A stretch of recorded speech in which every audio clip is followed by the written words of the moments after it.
donde, ¿cómo se llama? Son los desarrollos de una sociedad o aquellas épocas que se han dado donde el hombre ha ido evolucionando.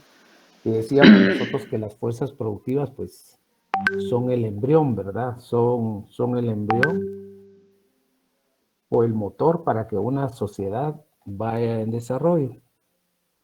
Precisamente cuando hablábamos nosotros de lo que es un modo de producción, nosotros estamos básicamente, tiene dos componentes. El primer componente, que lo vamos a escribir, voy a hacer un medio dibujito aquí para explicarles. Vamos a ver si agarro la tinta negra aquí creo que está. Entonces son los dos componentes. Está muy débil la tinta, quiero ver. Vamos a ver aquí. Aquí creo que sale. Ahí está. Permítame un segundo. Vamos a ponerla más fuerte todavía.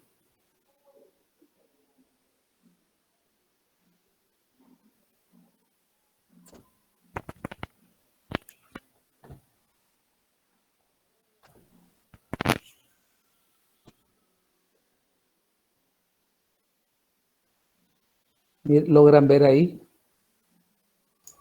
Sí, licenciado. Sí, Sí, licenciado.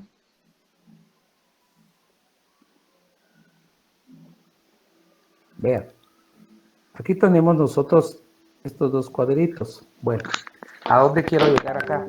Primero, nosotros la última definición que vimos fue la definición de qué es un modo de producción, ¿verdad?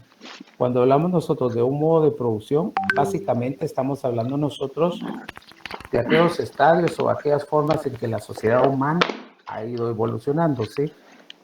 Entonces, acá, disculpen, pero ya tenía algunos meses de no escribir en esto, ¿verdad? Y esto se pierde un poco de práctica porque es bien sensible. Entonces aquí tenemos nosotros lo que es un modo de producción. El modo de producción tiene dos características intrínsecas. La primera característica intrínseca es lo que se le conoce como supraestructura. Si nosotros hablamos de una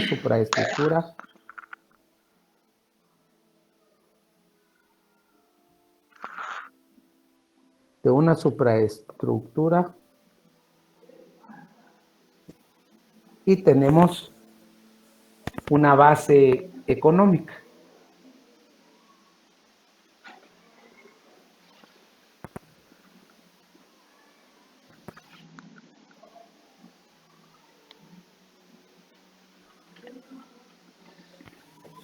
Cuando hablamos nosotros de una base económica, estamos hablando nosotros de la segunda categoría. Es como tener un cuerpo y una cabeza. Cuando nosotros hablamos de un cuerpo y una cabeza, tenemos nosotros acá, pensemos en algo. Bueno, miren pues, aquí se los voy a explicar y después lo vamos a definir. Pensemos en ustedes como seres humanos que son. Si esto es la cabeza, ahí en la cabeza, ¿qué hay? Pregunto. Ideas, pensamientos, Ahí está. conocimientos. Ajá. Bueno, entonces, si nosotros pensamos que hay ideas, que hay conocimientos, aquí en la supraestructura nosotros tenemos ideología, tenemos instituciones, es decir, el Estado, instituciones, aquí le vamos a poner Estado. Cuando ponemos Estado podemos hablar de gobierno. Tenemos religión.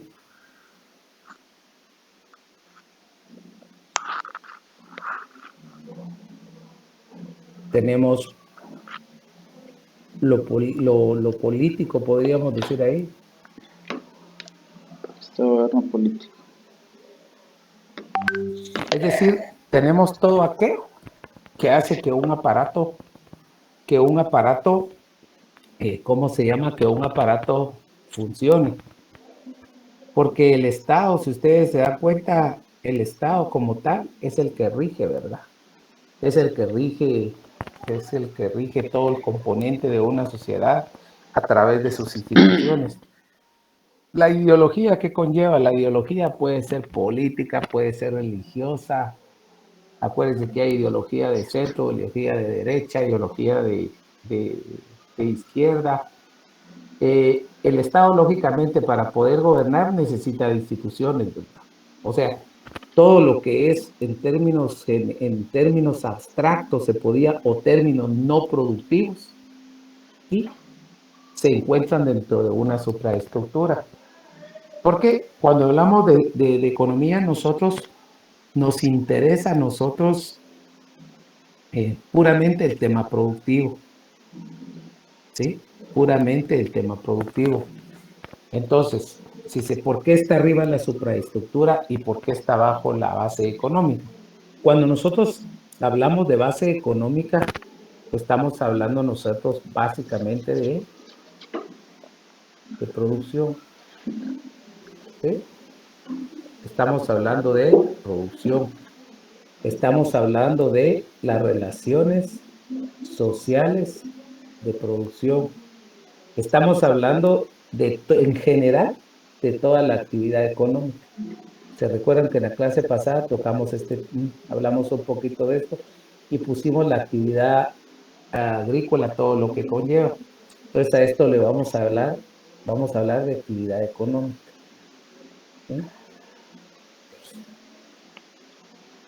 Económica. Entonces, si hablamos nosotros de la base económica, ¿por qué la base económica? O sea, la que genera productividad. La que genera productividad es esto. Esto genera productividad. Esto genera productividad. Esto genera ingreso. Actividad económica. Esto genera renta. Y aquí podríamos hablar de empleo. Sí, ahí se deriva todo. Por eso cuando hablamos de las relaciones sociales en esta segunda categoría, para poder producir, ¿quién va a producir? El hombre, ¿verdad? O sea, el hombre es el que va a trabajar. En donde el hombre interactúa su experiencia, sus conocimientos, sea la especialización de trabajo, que sería la fuerza de trabajo, acá, en las relaciones sociales de producción. Y todo eso, lógicamente, cuando hablamos de actividad económica, es una actividad general, pero hay ramas específicas como la agricultura, la industria y el comercio. Y esas actividades en sí, todo esto, generan el campo de productividad, ingreso y renta. Y si ya tenemos nosotros esta idea, vemos por qué está arriba, ¿sí? Porque aquí podríamos definirlo de esta manera. Vamos a ver acá.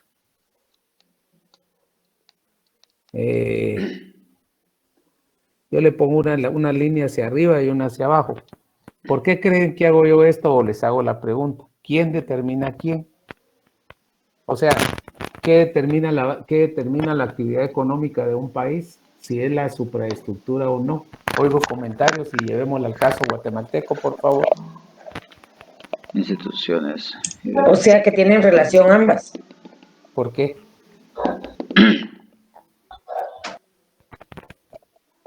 Una necesita de la otra. Y la supraestructura va a dar la base o va a ser, porque ahí está el gobierno, está la institución, entonces es el que va a regir y va a normar la manera en que se va a dar esa base económica.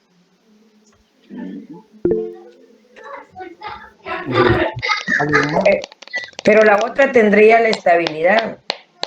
¿Cuál es la otra? La base económica. Disculpe. Esto es como lo que pasó cuando se cerró el país. Entonces la superestructura se fue, la de arriba superestructura. se vio afectada porque la base económica se detuvo. Ujú. Entonces ahí vimos el claro reflejo de que una necesita de la otra. Ujú. O yo les Ahí también pregunto, entraría, ajá, ahí escucho. también entraría entonces los cambios ya, ¿verdad?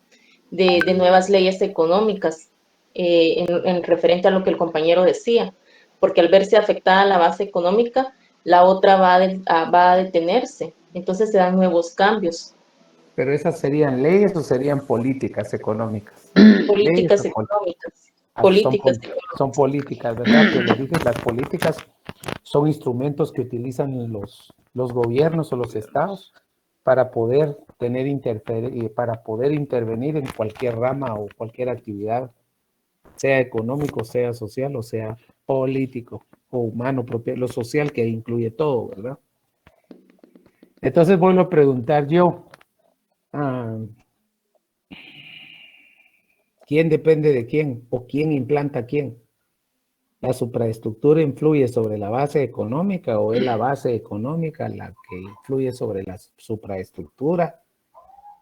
Ya me dijeron ustedes que todas necesitan de quién, pero Yo saquemos diría, una. yo diría que la base económica es la fundamental. Ajá.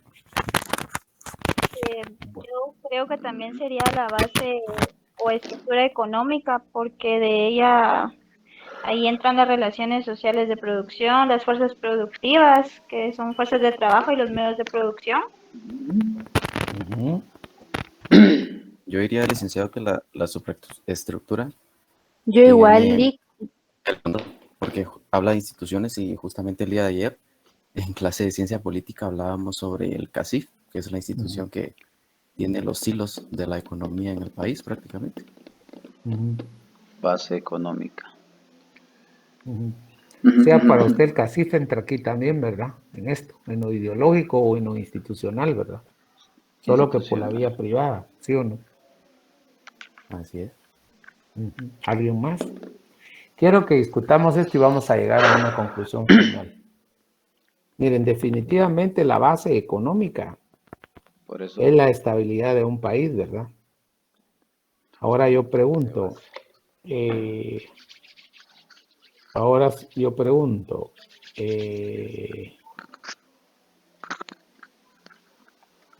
ahora yo pregunto,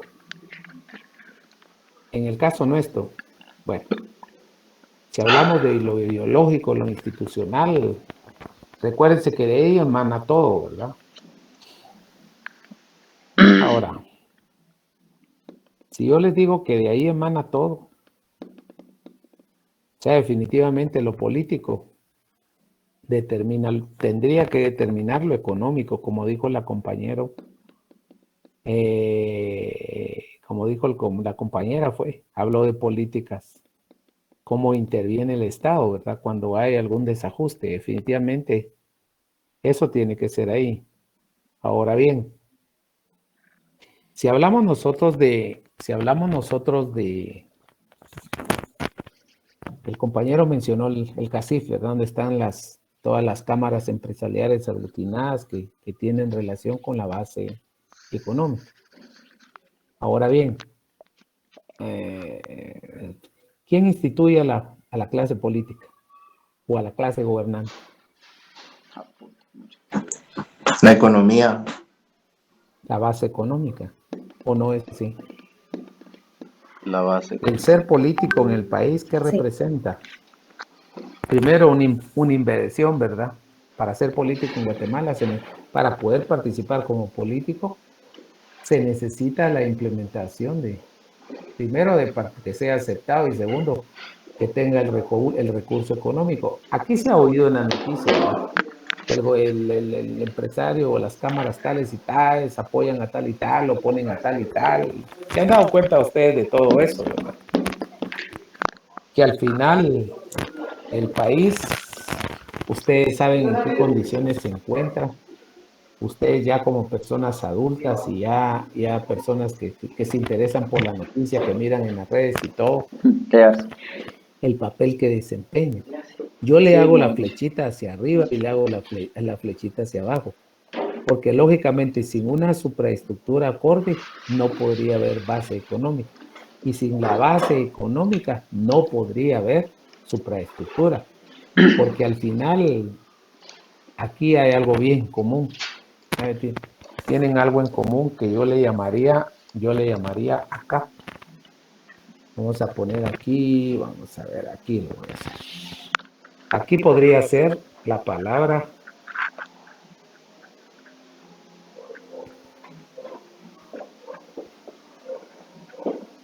intereses. ¿Sí o no? Intereses. Sí, Sí, licenciado. ¿Tienen que haber intereses en común o no? Definitivamente. Pregunto. Beneficios. Sí, pero tendría que haber intereses en común para ambas, así es. pero al Son- final siempre va a son- salir la parte de la supraestructura, la que va a salir mejor beneficiada en todo. Aparentemente, porque el beneficio es mutuo, el castigo, pues, lógicamente, cuando hablamos de base, se refiere, si pensamos en la Estado, mediana y en la pequeña empresa, esas no tienen mucha fuerza ahí, ¿o no? En la parte de la base económica, aquí estamos hablando ya de una producción total, pero son pocos los que concentran. Yo les hablaba a ustedes que, no sé si se los dije, que el sistema nuestro sistema fiscal es regresivo. ¿Por qué es regresivo? Porque castiga a toda la población, ¿verdad? Porque el costo, el impuesto solo se traslada y ¿quién lo paga al final? El consumidor, ¿va? Por eso se decía que los intereses lógicamente son estos, económicos, ¿verdad? Entonces tiene que ser una política que le permita a este segmento seguir con esto, ¿verdad?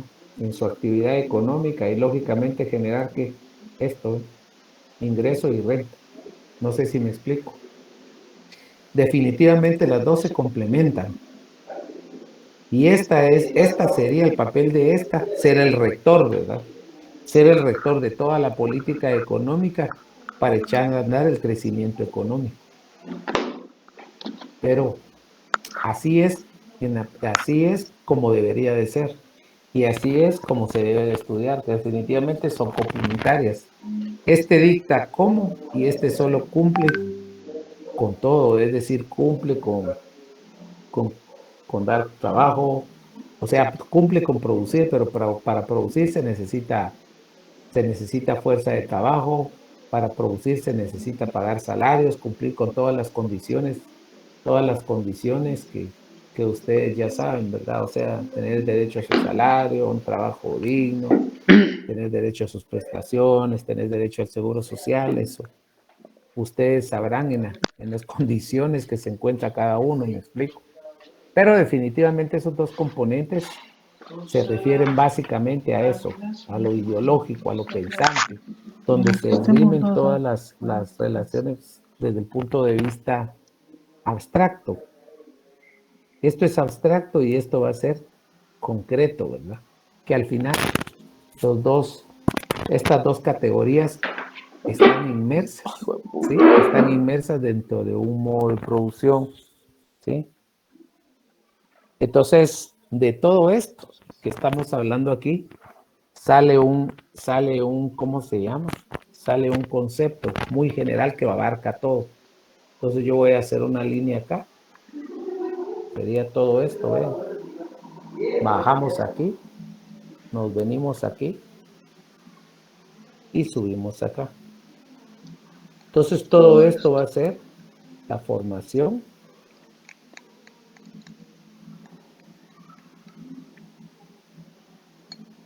económica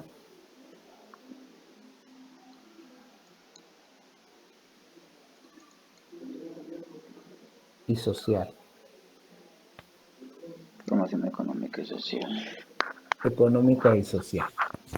Ahora, si definimos nosotros cada una de estas así en términos generales, pues definitivamente la supraestructura, si ustedes se dan cuenta, se condiciona con la base económica.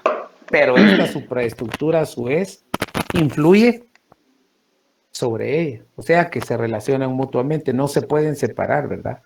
La supraestructura está conformada por todas aquellas relaciones sociales no económicas. Todo esto es no económico. Si hablamos nosotros de la supraestructura, estos elementos no son económicos, ¿sí? Mientras que la base económica, todo esto que está aquí, son relaciones económicas. Aquí se da lo económico y aquí se da lo no económico. ¿Preguntas hasta ahí?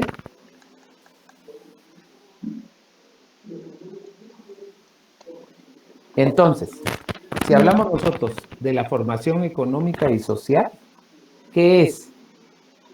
Es, primero, representa un tipo histórico de sociedad que se basa en un determinado modo de producción y que constituye una etapa del desarrollo progresivo de la historia mundial de la humanidad.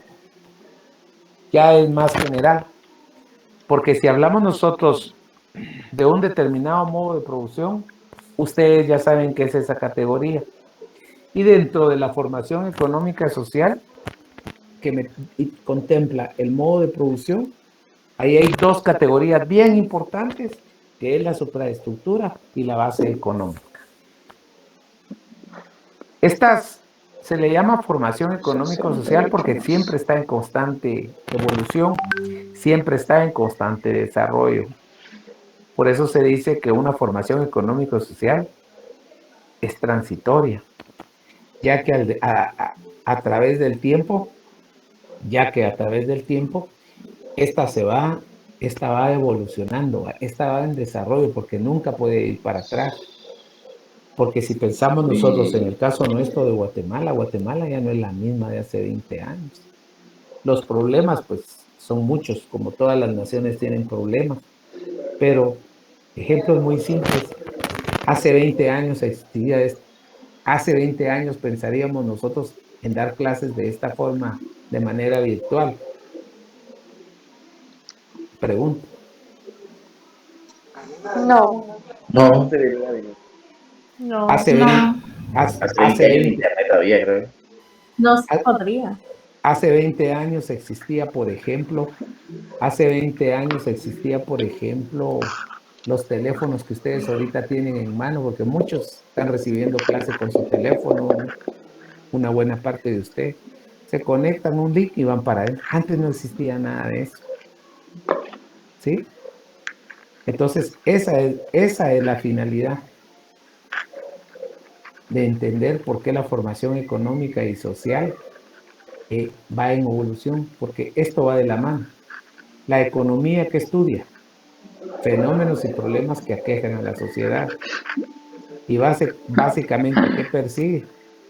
Resolver estos problemas que son de tipo, se dice social porque ahí en lo social entra el trabajo, ahí en lo social entra empleo, desempleo, ahí se dan todas esas categorías que al final todo gira en torno a lo económico, todo, y todo va a afectar al final a la sociedad vigente en ese país. ¿Preguntas, jóvenes?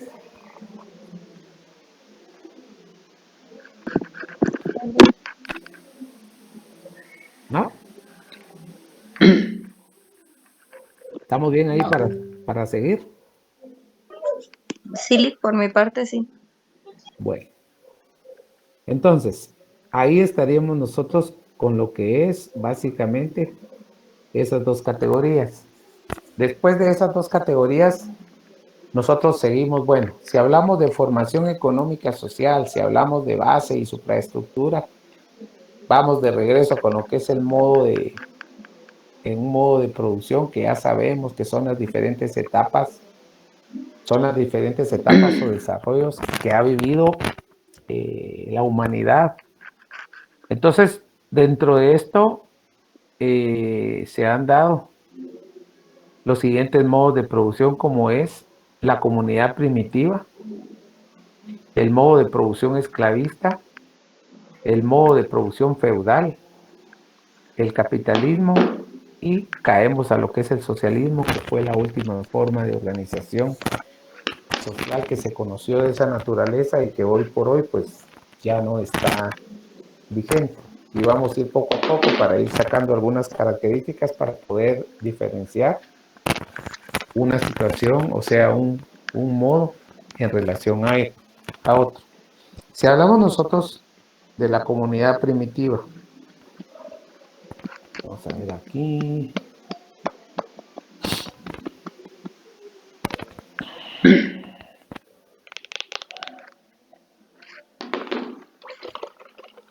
Gózala. La vida es una mami, gózala. Mira que este mundo da mil vueltas. Ojalá Comunidad no nos primitiva. haya vuelto. Bueno, la comunidad primitiva, como ¿cómo se llama? Su nombre lo dice.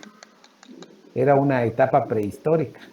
Era una etapa prehistórica en la cual se dieron 3 etapas. En las 3 etapas se dio la primera, que es la eolítica.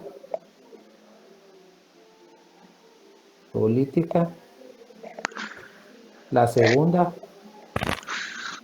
que fue el periodo paleolítico.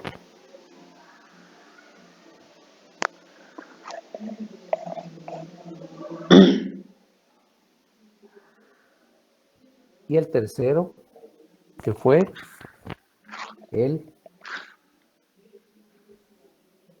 Neolítico. neolítico. Estas son las 3 etapas. Ahora bien, si nosotros hablamos básicamente lo que es la comunidad primitiva, nos enseñaron a nosotros, se recuerdan, eso se vio en la secundaria, la forma en que el ser humano, se dice que hay 2 teorías, ¿verdad? La primera teoría es que se dice que nosotros somos descendientes del mono. Esa es la teoría científica. Y la otra teoría, sea la religiosa, o es que nosotros somos hechos por Dios, ¿sí? Entonces, lógicamente nosotros, los que somos creyentes o los que tenemos alguna religión, fuimos creados ya saben, por el cielo, fuimos creados por semejanza, fuimos creados, la mujer que salió de la costilla, en fin, pero igual, cada quien tiene su forma de expresar, cada quien sabe de qué origen somos, ¿verdad? Si fuimos creados por divinidad. Y centrémonos básicamente en lo que nos interesa, que es esta corriente, ¿verdad? Que es la que se enseña. Cuando hablamos nosotros del desarrollo de la humanidad, bueno, hablemos primero del hombre. El hombre, si se dice que fue descendiente del mono, pues el hombre vino también evolucionando. Se habló del hombre neandertal, del Pithecanthropus, en fin, hasta que el hombre aprendió a caminar de una manera erguida.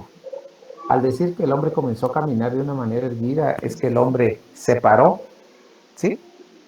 Se paró, es decir, agarró una posición erecta, es decir, separó las manos de la tierra, como hoy por hoy caminamos nosotros. Otra de las características ahí es que se fue desarrollando un lenguaje articulado. Cuando este lenguaje articulado comenzó a fluir, es porque el hombre ya venía evolucionando también, y el hombre necesitaba poder comunicarse con la otra, porque estos vivían en cuestiones, ¿cómo le podría decir yo?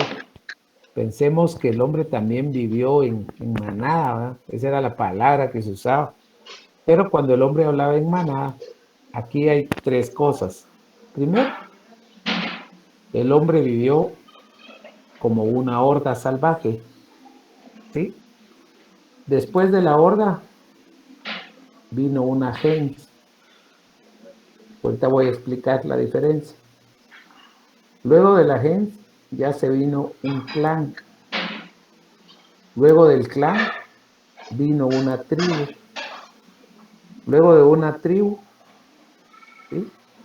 vino una federación de tribus.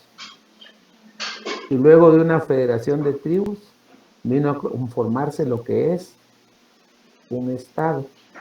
Entonces, si nosotros vemos todo esto, veamos aquí. Esta es la forma de organización social más antigua que el hombre conoce. Una horda.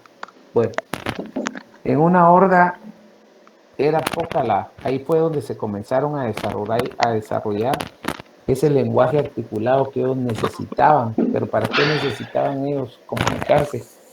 Primero para esa sobrevivencia, ¿verdad? Porque tareas económicas en esa época solo existía una, ¿sí? Solo existía una, que era obtención de alimentos. Pero ¿cómo era esa obtención de alimentos? Esa obtención de alimentos, pues el hombre era carroñero, ¿verdad? Era carroñero porque no tenía instrumentos, no tenía absolutamente nada para poder cazar, sino que eso lo fue haciendo conforme fueron viendo sus necesidades y aprendieron a comunicarse entre ellos. Aquí realmente no existían distingos de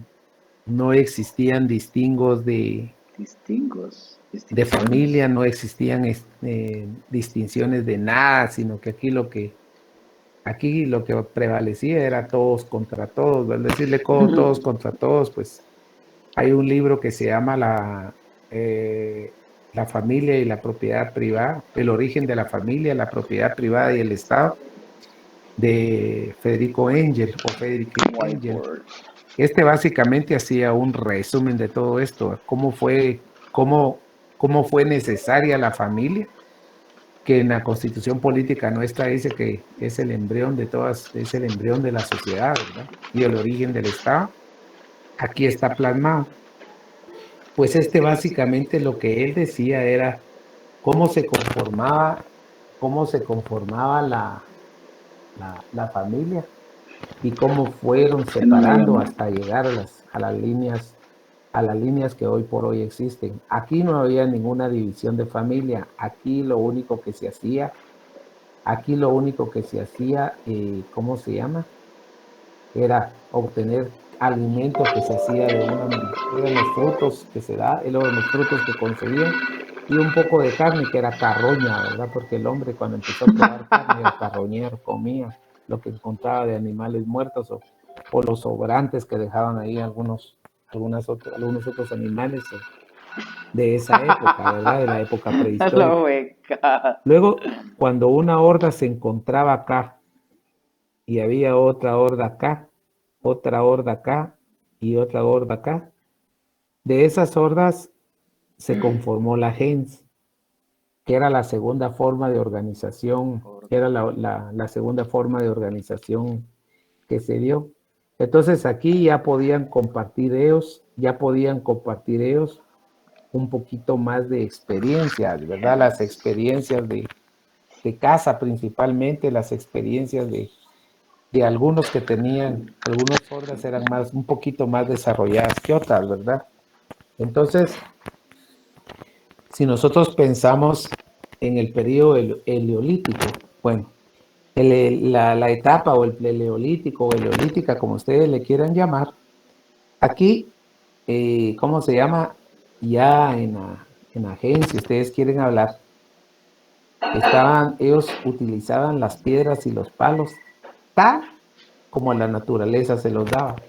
Es decir, ellos comenzaron a intercambiar, vieron que usar piedras y las piedras para bajar frutos y los palos para defenderse de animales, ellos comenzaron a utilizar esas herramientas en esta primera etapa, porque eran instrumentos de uso, ¿verdad? Entonces, acá les decía yo a ustedes que lo hacían de manera natural, ¿verdad? Entonces ellos fueron haciendo ya determinados instrumentos toscos y básicamente los usaban en la recolección de alimentos, semillas, frutos y algunos restos de animales que les decía yo que eran carroñeros, ¿verdad? Ahora, En esta segunda etapa, que es la paleolítica, aquí ya se utilizaban hachas, ya se utilizaban mazas, lanzas y cuchillos. Pero estas hachas, mazas, lanzas y cuchillos que se utilizaban eran, ¿cómo se llama? Ya existía cierta manipulación del hombre. Es decir, eran de piedra siempre las hachas y las mazas, pero ellos aprendieron a limar, ellos aprendieron a hacer filo para que esa misma piedra fuera trabajada y ya tuviera ciertas modificaciones que lo que les permitía era mejorar la casa. En esta segunda etapa, o sea, la paleolítica, uno de los acontecimientos más grandes que se dio fue la aparición del fuego. ¿Por qué la aparición del fuego? Porque el fuego tuvo algo novedoso, que fue una forma de hacer que, primero, la modificación de los alimentos, pero el fuego tiene su historia. Yo les voy a explicar en dónde está. Por ejemplo, hoy por hoy, bueno, esas no sé si ya se ha perdido eso, pero ya se oye menos. Recuérdense ustedes cuando ustedes hacían noches de fogata, ¿verdad? Algunos lo hicieron. Quizás, no sé si alguien se recuerda cuando hablaban de los scouts y todo eso, que habían esas prácticas, no sé si todavía se siguen dando. Yo por lo menos ya no escucho nada de eso, tal vez porque estoy muy desencajado de esa actividad. Entonces, cuando se hacen esas fogatas, hay quienes las hacen a las orillas de playa o buscan lugares donde descansar, que ya no hay muchos por lo peligroso que se ha vuelto todo. Pero eso lo que hizo que el hombre fuera más social, que se comunicara más. Lógicamente ese lenguaje articulado ya estaba mejorado, ¿verdad? Porque cuentan sus historias. Y ustedes lo pueden ver en las películas, cuando hacen fogatas y todo.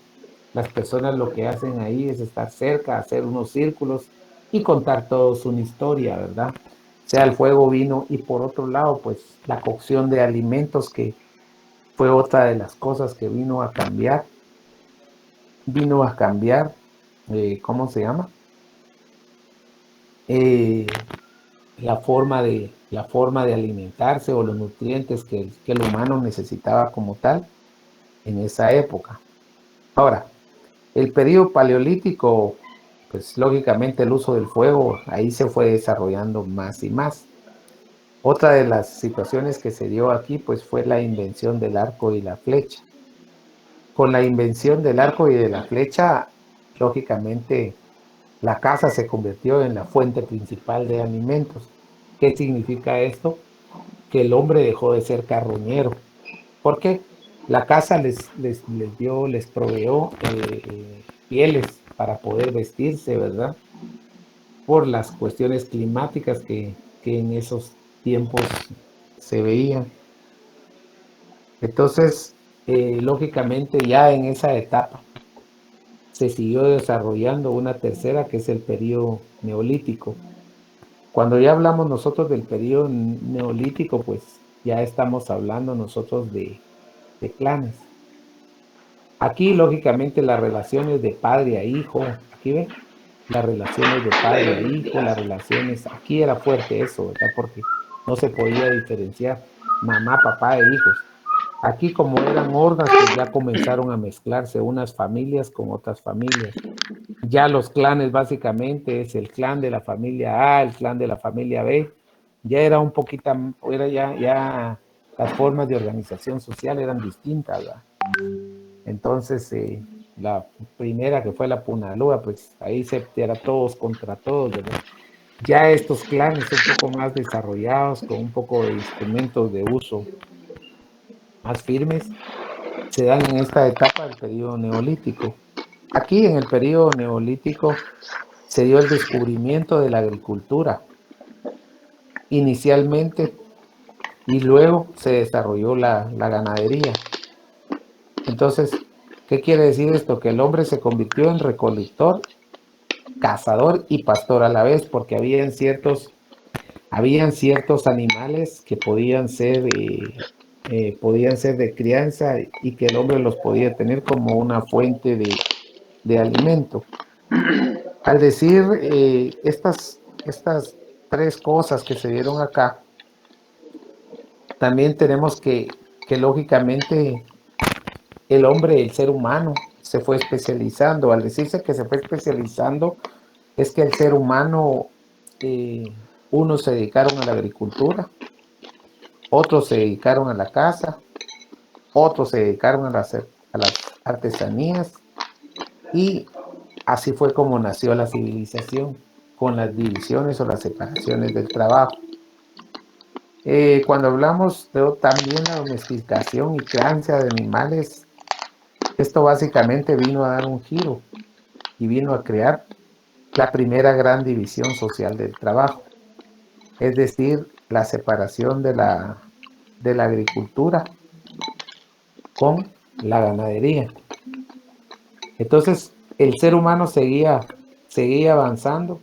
Ya en una etapa más desarrollada del periodo neolítico, se empezó a dar, podríamos decir, el conocimiento de algunos metales.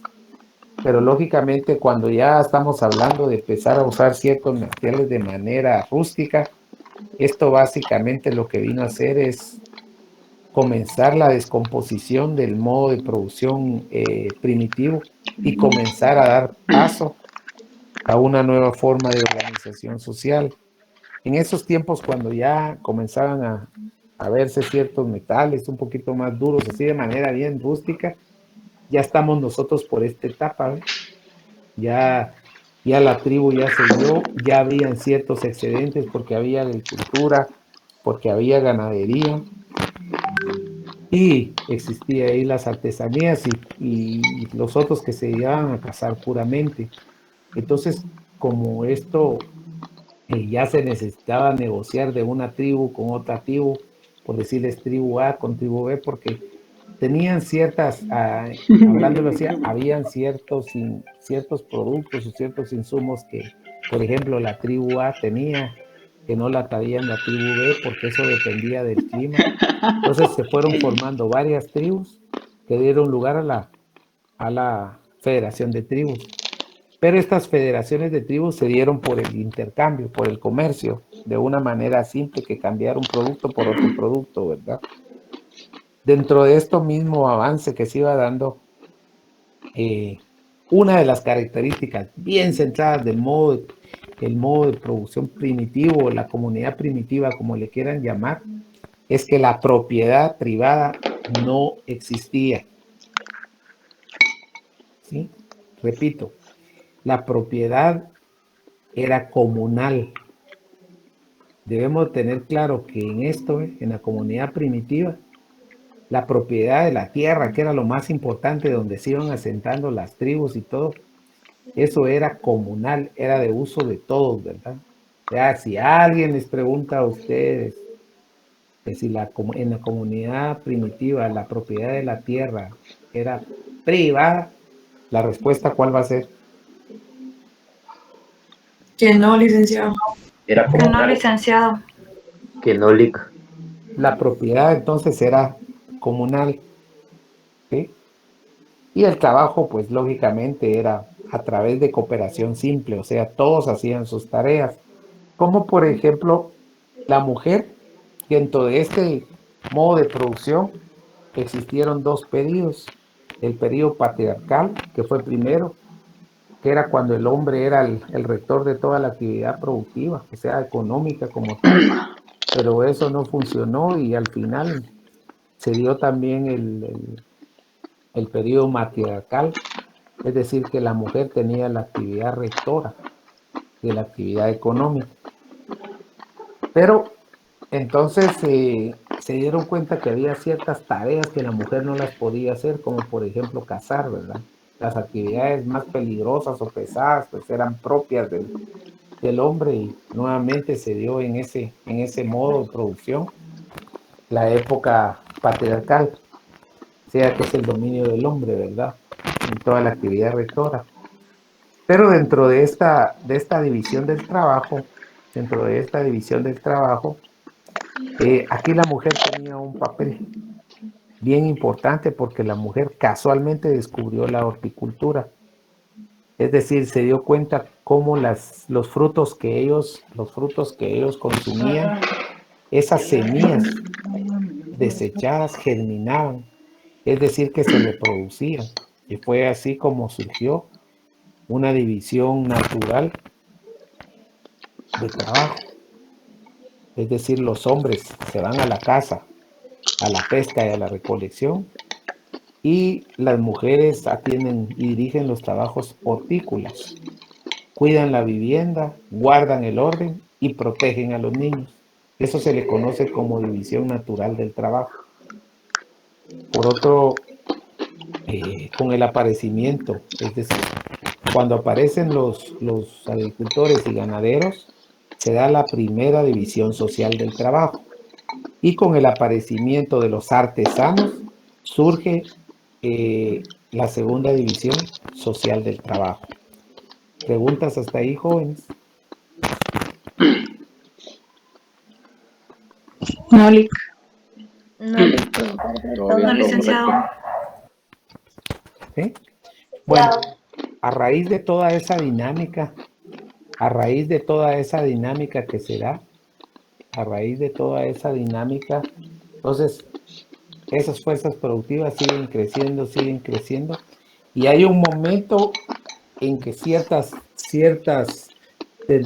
tribus o dentro de esos grupos sociales aislados ya existía muchos bienes, como tierra, como instrumentos de labranza, como instrumentos de caza, se fueron perfeccionando de una manera, podríamos decir, el metal ya lo comenzaron ellos a utilizar en utensilios para alimentación y sobre todo para la caza, porque para ellos eso era una cosa bien importante, y a la vez que unas tribus eran más fuertes que otras, y eso vino a provocar saqueos, y lógicamente cuando una tribu era sometida, estas personas pasaban a ser botín de guerra, si ustedes lo quieren llamar, pues esclavos, pero ahí se le conocía como botines de guerra, que los usaban para hacer ciertas actividades.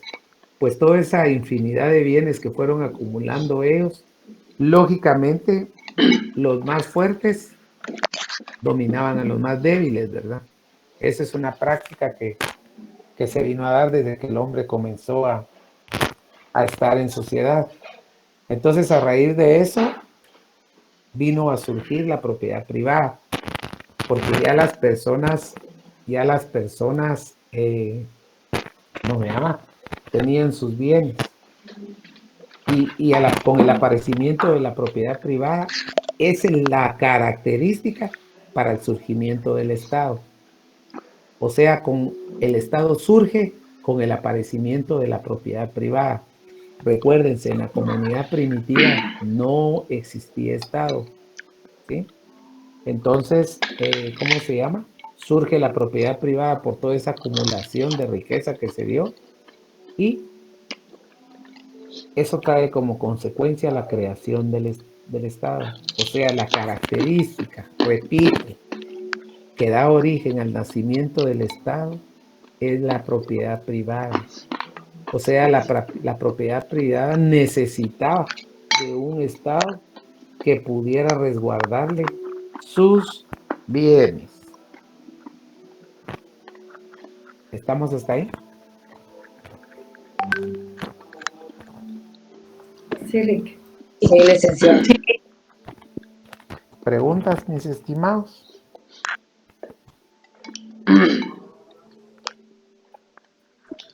No.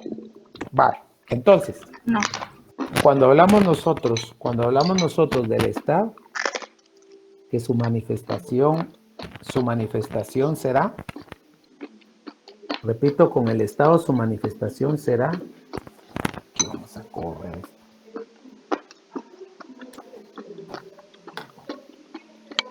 Aquí. Entonces, su manifestación sería, con el Estado surge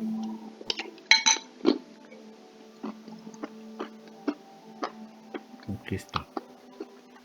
Entonces dijimos que la primera característica del Estado, ¿cuál va a ser? La propiedad privada.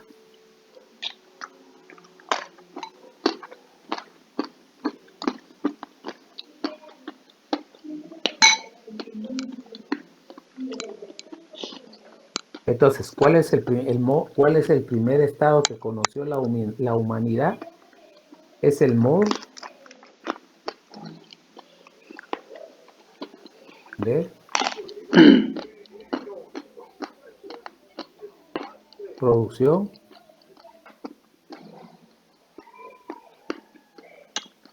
esclavista, que sería la segunda forma de organización social que conoció la humanidad. ¿Entienden cómo va terminando uno y cómo entra el otro?